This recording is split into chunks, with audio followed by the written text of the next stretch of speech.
वापिस एक बार अगर हमारे रामगिरी महाराज के तरफ या गांडू ने समझलं पाहिजे ना, नहीं तो बोलतील ये तो मराठी में बोल के गया, मेरे को कुछ समझा ही नहीं, इसलिए तेरे को जो भाषा में समझता है ना वो भाषा में धमकी देके जा रहा हूं। हमारे रामगिरी महाराज के खिलाफ अगर कुछ भी मस्ती तुम लोगों ने किसने भी की तो तुम्हारे मस्जिदों के अंदर आके चुन चुन के मारेंगे, इतना ध्यान में रखो।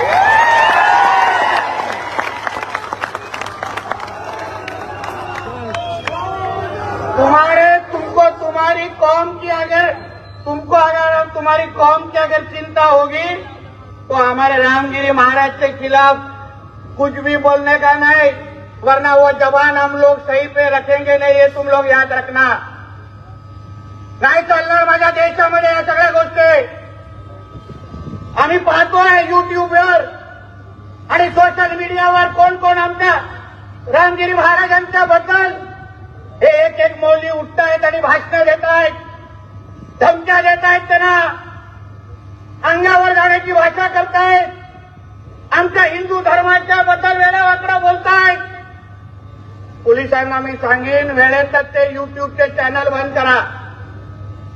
प्रत्येकावर आमचं लक्ष आहे, नाहीतर कुठेही तो त्यांचा कोण धर्मगुरू किंवा मौलवी अशा कुठल्या स्टेजवर असा कुठेतरी बडबडत आम्हाला दिसला तर त्याला काय आम्हाला मी सोडणार नाही, हे तुम्ही लोकांनी लक्षात ठेवा। त्यांना दाढी दाग करण्याची पण जागा आम्ही ठेवणार नाही, म्हणून उगाच वाकड्यामध्ये आमच्या जाऊ नका।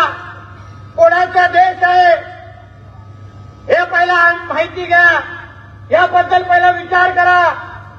अरे एवढे हिंदू मोठे संख्येने असताना कशाला चिंता करायची आमच्या महंतांनी आणि आमच्या महाराजांनी? आम्ही नाही काय करू शकत त्यांच्या संरक्षणासाठी? नुसतं घोषणा देत बसायचं? उठाव डांटे भगाव काय काय फक्त घोषणा कधी भगवणार त्याला। दोस्तों, ये हैं बीजेपी के एमएलए नीतीश राणे। इनकी ज़बान पे कोई कंट्रोल नहीं है और सिर्फ इन्हीं की नहीं बल्कि जितने भी बीजेपी आरएसएस से ताल्लुक़ रखने वाले हैं या उस गिरोह के लोग हैं उनकी ज़बान पे ज़र्रा बराबर भी काबू और कंट्रोल नहीं है। अभी आपको पता है कि महाराष्ट्र में चुनाव होने वाला है, इलेक्शन होने वाले हैं, तो ये नफरती चिंटू अभी बाज़ार में कीड़े मकोड़े की तरफ फैलेंगे, तभी तो बीजेपी को वोट मिलेगा, तभी तो हिंदू मुसलमान होगा। रामगिरी ये वही हरामखोर है जिसने नबी पाक अलैहिस्सलाम की शान में गुस्ताखी की। दुनिया भर के हर हिस्से से, हर कोने से इसका विरोध हुआ, एफआईआर दर्ज हुआ, लेकिन अभी तक उसकी गिरफ्तारी नहीं हुई।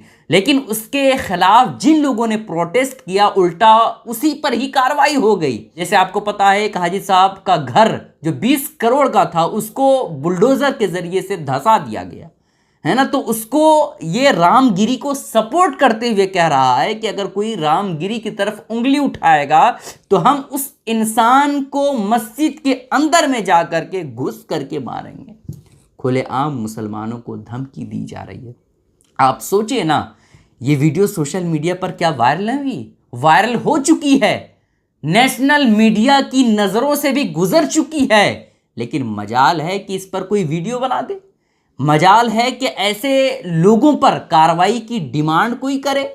क्योंकि नेशनल मीडिया किस तौर पर काम कर रही है वह आपको या हमें जानने की ज़रूरत नहीं है, समझ रहे? यही अगर कोई मुसलमान हिंदू के लिए कुछ कह देता, नफरती बयान दे देता, तो न जाने नेशनल मीडिया में बिल्कुल हाहाकार मच जाता। ये कहा जाता कि भाई इसका ताल्लुक जो है अलकायदा से है, इसका ताल्लुक जो है वो अफ़गानिस्तान के लोगों से है, इसका ताल्लुक जो है आतंकवादियों से है, तभी तो हमारे मुल्क की हालत को बिल्कुल माहौल को ख़राब करने की कोशिश कर रहा है। लेकिन देखें, ये सिर्फ एक बीजेपी के एमएलए नहीं है बल्कि इस तरह के बहुत सारे एमएलए और बहुत सारे लोग जो बीजेपी से जुड़े हुए हैं, जो बीजेपी के समर्थक में हैं, वो खुलेआम मुसलमानों को धमकी देते हैं, मुसलमानों को गाली गलौज करते हैं, मुसलमानों को मारने पीटने की बात खुलेआम करते हैं, लेकिन फिर भी इन पर कोई कार्रवाई नहीं होती है, जबकि इसके ज़रिए से माहौल बहुत ज़्यादा ख़राब होता है और बीच में लड़ाई और दंगे फसाद होते हैं।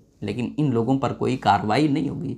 लेकिन मैं इस जैसे लोगों को ये भी बता देता हूँ कि अरे जाहिल किस्म के कीड़े मकोड़े हरामखोर, तुम अगर हम लोगों को मारने के लिए आओगे तो हम लोग चूड़ियाँ पहन करके नहीं बैठे रहेंगे। अगर तुम्हारी माँ ने दूध पिलाया है तो अकेले किसी मुसलमान से लड़ करके देखो। हरामखोरों की तरह से कीड़े मकोड़े की तरह बिल्कुल झुंड में आते हो और एक बुजुर्ग को, एक बिल्कुल 70 साल 75 साल की उम्र के इंसान को आप परेशान करते हो, तो ये आपकी मर्दानगी नहीं है, बल्कि आप नामर्दानगी से भी बदतर इंसान हैं। आप बिल्कुल नामर्द हैं। जैसा कि अभी एक हाजी साहब के साथ ट्रेन में मामला पेश आया, बिल्कुल कई झुंड में हिंदू लोग मौजूद थे और एक बुजुर्ग को जिनकी उम्र 70 से प्लस थी उसको परेशान किया गया, उसको मारा पीटा गया और इस कदर मारा गया कि उनकी आंखें बिल्कुल काली पड़ गई, उनका जिस्म बिल्कुल काला पड़ गया। तो ये लोग वो कुत्ते हैं जो तन्हा नहीं आते, बिल्कुल झुंड में आते हैं ताकि ये साबित कर सके कि हम नामर्द हैं, हमें तने तन्हा लड़ने की ताकत नहीं है। खैर, ये मुल्क हमारा जमहूरी वाला मुल्क है, हमें आज़ादी है। जिस तरह से हम पहने, जिस तरह से रहें, जिस तरह से हम खाएं पिएं, इससे किसी को कोई फ़र्क नहीं पड़ना चाहिए। लेकिन हम अपनी ताकत को खो चुके हैं।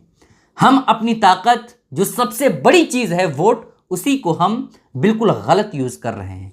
अभी जितने भी दूसरे नेता लोग हैं, क्या इस पर आवाज़ उठाएंगे? कोई नहीं आवाज़ उठाएगा, कोई नहीं आवाज़ उठाएंगे, जबकि पता है कि मुसलमानों के साथ बहुत ज़्यादती हो रही, लेकिन खुले तौर पर मुसलमानों का ये लोग समर्थन नहीं करेंगे, क्योंकि हम लोग किसी एक ख़ास पार्टी को वोट देते ही नहीं हैं। जो हमारे रहनुमा के तौर पर हमारे साथ हमेशा खड़ा रहते हैं, उनको जब वोट देने की बात आती है तो लोग कहते हैं कि बीजेपी का ये बी टीम है। ये कह कर के वोट नहीं दिया जाता है ऐसे को, और फिर ऐसी कैफियत में जिसे चाहते हैं मुसलमान वोट देते हैं, जिसकी वजह से आज मुसलमानों की ये कैफियत हो चुकी है। मेरे भाइयों, अपनी ताकत को समझें, आप अपने वोट की कीमत को समझें। आप हरगिज़ ऐसे वैसे पार्टी को वोट ना दें। इस क्लिप को दूसरों तक ज़रूर शेयर कीजिएगा। अस्सलाम वालेकुम रहमतुल्लाहि व बरकातहू।